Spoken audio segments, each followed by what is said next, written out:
থেকে কিভাবে ব্যাংকে পয়সা ট্রান্সফার করা হয়। তো চলে আসুন তাহলে জেটপে অ্যাপ্লিকেশনটা আমরা ব্যবহার করি। জেটপে কে খুলে দিলাম।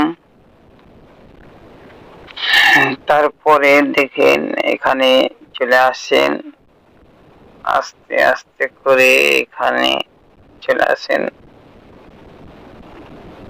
My business. দেখেন মাই বিজনেসে ক্লিক করলেন। মাই বিজনেসে ক্লিক করার পরে আপনি চলে আসেন এখানে উইথড্র অ্যান্ড ট্রান্সফার, এখানে ক্লিক করলেন। ক্লিক করার পরে যে অ্যাভেলেবেল কমিশন ব্যালেন্স এখানে দেখাচ্ছে, এই যা এখানে আপনাকে সিলেক্ট করবেন ট্রান্সফার মেথড। আপনাকে ব্যাংক ট্রান্সফার সিলেক্ট করেন।